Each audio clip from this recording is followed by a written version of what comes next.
Hey y'all, it's Nina.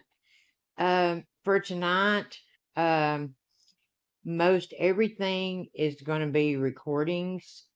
We're going into the investigation of Chris now. Chris Tapp, he was the one that was convicted of the murders.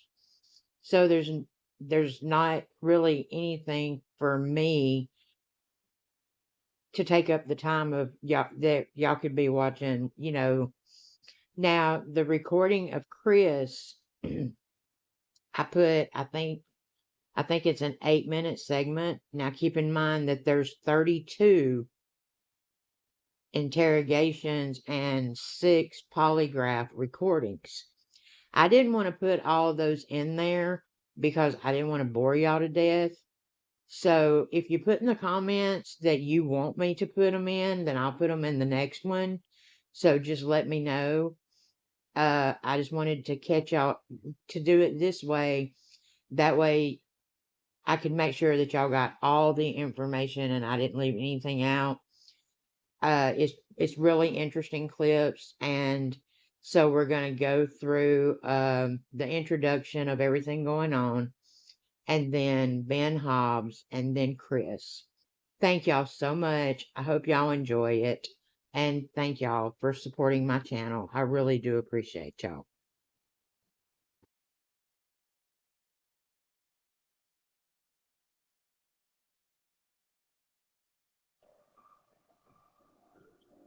Idaho Falls is a really nice little western town.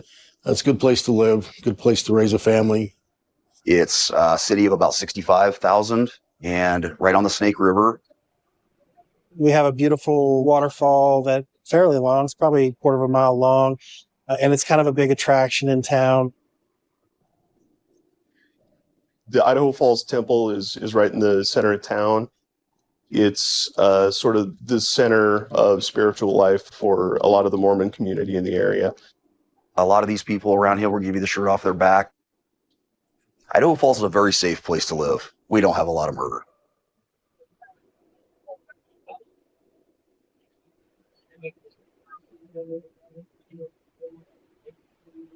"18-year-old Angie Dodge was raped and murdered." Someone had raped and killed her. Angie's throat was cut in her Idaho Falls apartment. This call came over the radio that body was found and suspicious death. I want you to come and process this crime scene.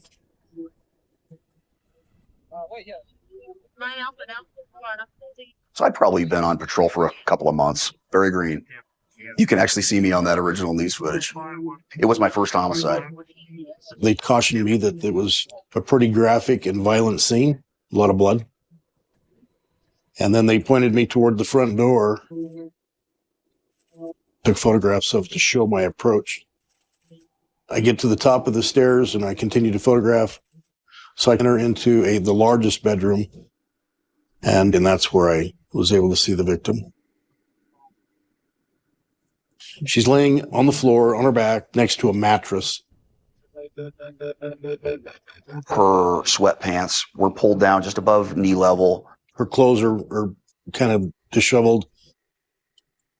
She had had a shirt on that was slightly lifted up, and it was exposing one of the cut marks on one of her breasts. I can see that she has some extensive lacerations or incisions, stab wounds, and there is a horrific wound to the throat.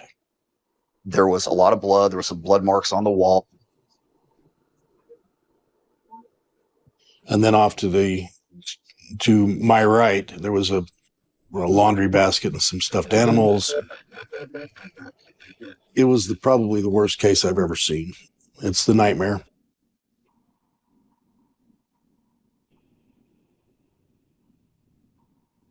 When you have a child that's murdered, life just gets shattered. And there's no way to put the pieces back together.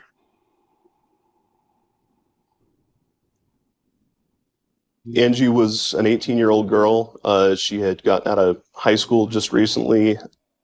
She was looking into going to Idaho State University. Angie, she was a loud, outgoing person. If she had something to say, she said it. Angie's car was called the boat, and she would stick her foot out the window while she was driving. It was quite the sight. It was fun. Angie was the youngest of 4 children. She was not only my baby, but she was my only daughter. She was extremely intelligent. She didn't take no for an answer.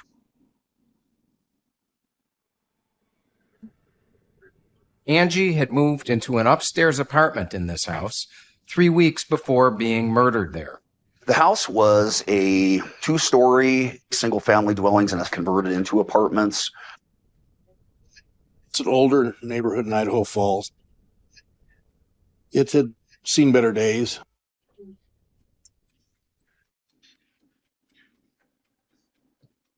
The police gathered DNA at the crime scene.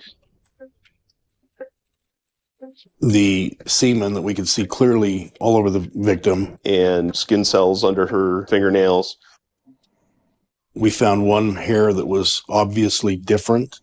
One what we believe was a pubic hair. Some blood sampling, obviously.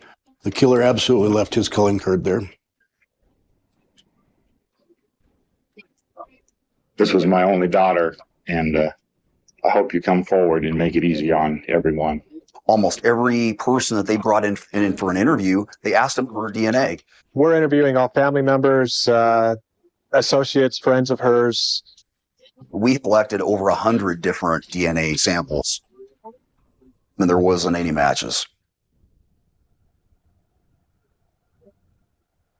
Ultimately, it's 6 months. There's still no killer arrested. When you have a crime like this, violent, horrible, it fills everybody in the community with anxiety. The police feel that pressure to get that crime quickly solved. And then a friend of hers was arrested in Nevada for raping a woman at knife point. Much like the similar circumstances that had happened in Angie's murder. Police take immediate action on this new information, but it's going to be a lead that ends up destroying innocent lives. 7 months after the murder, police get a tip. A friend of Angie Dodge named Benjamin Hobbs was arrested in Nevada for raping a woman at knife point. Much like the similar circumstances that had happened in Angie's murder. It's not unreasonable for the cops to say this is a hot lead. This is probably our guy. Ben Hobbs is the guy who killed Angie Dodge. He was a very strong suspect. Ben Hobbs is not simply somebody who knew Angie Dodge. He was actually in the funeral party carrying flowers. It's not unusual for a killer who takes a certain amount of pleasure in the crime to be at the funeral. So this seems to be another telltale sign that maybe Ben Hobbs is the right guy. The police drive down to Ely, Nevada to interview Ben Hobbs about the murder. Ben Hobbs becomes their #1 suspect. I have nothing to do with the murder of Angie Dodge. She raped and she killed County, was she right? I don't know. That's why I'm asking you, because if she was, my DNA will put my innocence right there. The police get his DNA. They go back to Idaho Falls and begin looking at Ben Hobbs's circle of friends. But when people confess to crimes that they don't do, they don't know the minute details of that case. And Chris knew and knows the minute details of that case. He, of course, claims that he knows them or knew them because he was fed them. No, we would politely disagree with that. However, there are times in the videos when Chris appears uncertain about even the basic facts of the crime. For instance, that the murder took place in the bedroom. What room? In the living. Where was she at? In order. Detectives told us that's not the way they remember the interrogation.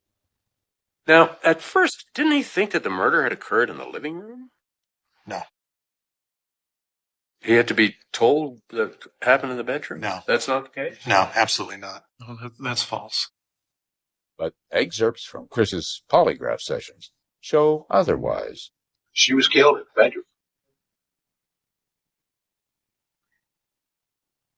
They couldn't cut her throat at all. Blood, nothing. That's why I remember still living. Yet why would Chris say he remembers if he wasn't actually there? Chris could not come up with the answers they wanted. And Detectives Brown, Furman, and Finn had Chris searching into the recesses of his mind for images that would have placed him at the crime scene. That's how powerful these techniques can be. They can actually alter and distort somebody's memory. Act of TAP.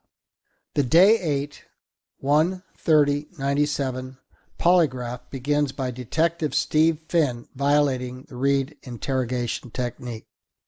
TAP is told he's looking at the death penalty, an inevitable consequence. The courts have held that such threats are coercive and have led to false confessions. You're already there. You're already looking at the possibility of getting charged with murder one, which max penalty is death, or minimum penalty is life in prison with no parole. Then Finn tells TAP there is a way out of his dilemma. He can avoid the death penalty if TAP was afraid for his own life. They could go with a different charge.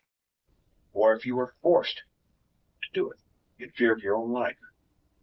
That's a different story. Now we're talking that you either did it or died. You're smart, you were forced into it. So they can go with a different charge rather than life imprisonment or death. TAP denies 8 times that he cut Angie. 53 minutes into the polygraph, TAP denies again. Ben Hobbs make you cut Angie Dodge? No. In response, Finn tells TAP that in order to get a truthful reading from the polygraph, he needs to say that Ben threatened to kill him unless TAP stabbed her. What I'm talking about, so we clarify it, so we can't get a truthful. I'm talking about Ben Hobbs actually giving you that knife and saying, cut her, stab her, or something. Dr. Charles Hauntz is a polygraph expert. He has testified as a polygraph expert over 100 times in federal and state courts.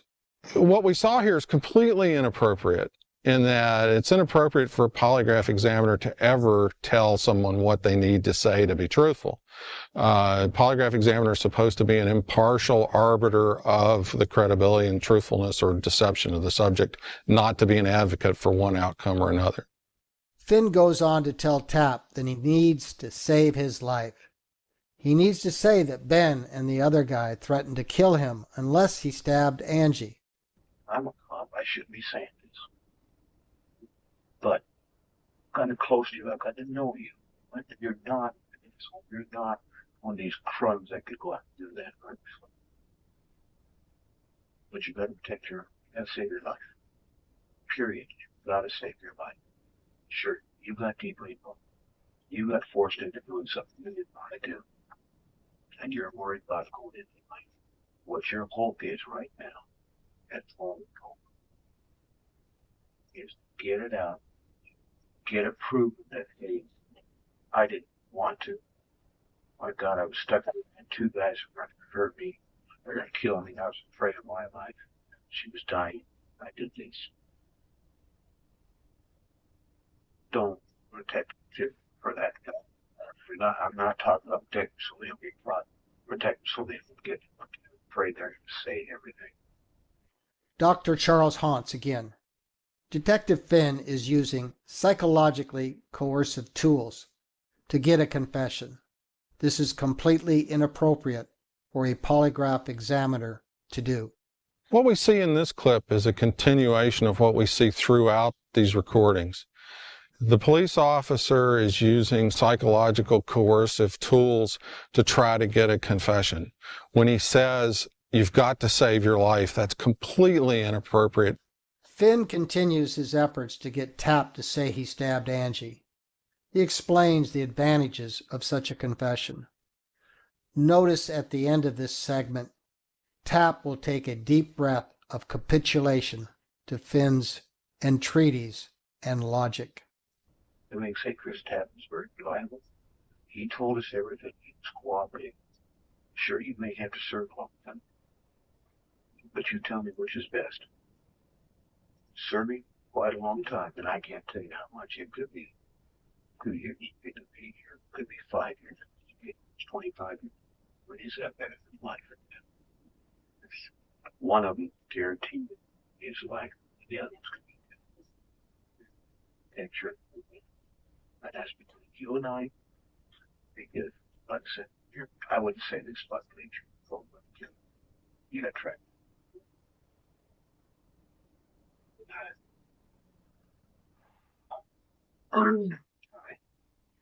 Finn and Tap take a break. When they come back, Finn is hooking Tap up to the polygraph. Tap is saying, "This is trying to help me out." Finn assures him that he will do everything he can to help Tap. This is just trying to help me out. All I'm doing right now. I'm trying to help you. Chris. And I give you one solid promise from me. I can't promise to reduce it. But I will do everything I can possibly do. I can get your attorney to rescue. To help you to keep from getting my party. I can't promise it whatsoever. All I do is tell you that I need to promise I won't do everything again. And help me. Tap is hooked up to the polygraph and answers yes to the question if he stabbed Angie because Ben threatened to kill him.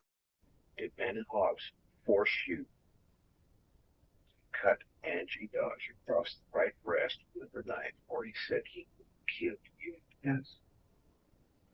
Finn doesn't tell Tap that he passed the polygraph, but he sure acts like it. Note the two-hand handshake of Finn and Tap's look at him in response. Did I do it?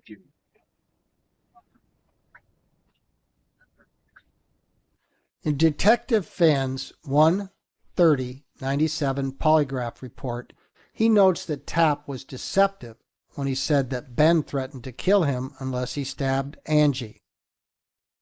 Chris scored -4 with a -3 needed for deceptive.